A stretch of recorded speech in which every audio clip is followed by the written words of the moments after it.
Hirap pala pag magpapakain ng lots tas may barrier na skill. Boom! Talagang lipad eh. Ayun, dapa talaga, kawawa eh. So yun na nga, kakabalik lang ng cellphone natin at dahil Monday, it's Fang Day. Siyempre ang laging first si Sanemi, ang Piccoloteria Regalis natin. Pinupurga ko na rin talaga to para mag-molt na yan, tagal eh. Viewers discretion is advised mga Lodi, so game na, bigyan na natin to ng dubya. Uy, what a flex! Bang, ang sarap mo talaga sa mata. Last mo na yan ha, mag-molt ka na, baka naman. Next natin si Tiny, ang feeling arboreal na LP.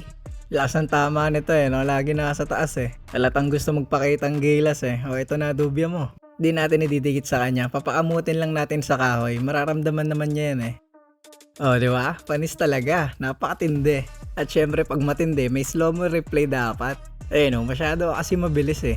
Anyways, mukhang after nito magmumult na rin ha. Medyo malaki na yung kaha niya eh. Mauubusan na naman tayo ng takedown niya next Monday. Next natin yung OBT natin na si Zainsu. At sa mga nagtatanong kung totoong bungo to, aba hindi ha.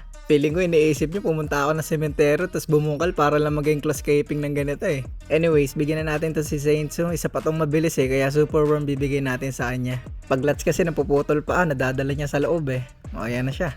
Huli ka ngayon boy. Labas ka sa lungga mo, di ka namin nakita nung huli. So medyo malaki na rin pala abdomen mo, no? Mukhang wala tayong feeding session next Monday ah. Okay lang yan, bumalik ka na dun. Next si Mami Oni. Si Mami Katie, putya.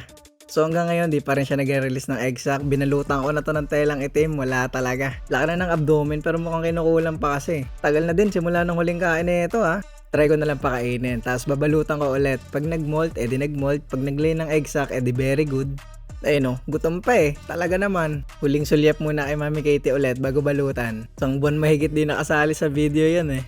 Next natin si Obanay, yung Chromatos nating laging galit. Tuwing bubuksan ng closure, palaging ganyan eh. So bigyan na natin siya ng lats. Aba, ayaw kainin ah. Dukutin lang ulit natin. Baka hindi lang nararamdaman eh. Ayun na.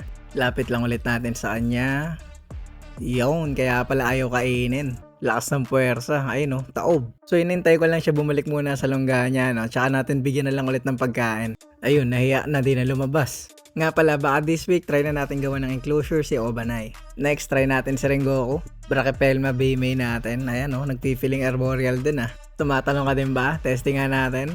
Ito na dubya mo, biray mo na. Ayan, on the move na. Talon, Rengoku. Nako po, pinipitik-pitik lang eh. Wala ayaw, baka pag nasa taas ayaw, try natin pag nasa baba. Wala ayaw talaga, mukhang iba na gusto. Sakto, mukhang magkakaboy pa rin na to, abangan nyo na lang. Last natin si Giyo, andito pa yung huling pinagbalatan niya, di ko pa palang tatanggal. So 8 days post-molt na to si Giyo, check lang natin kung kakain na.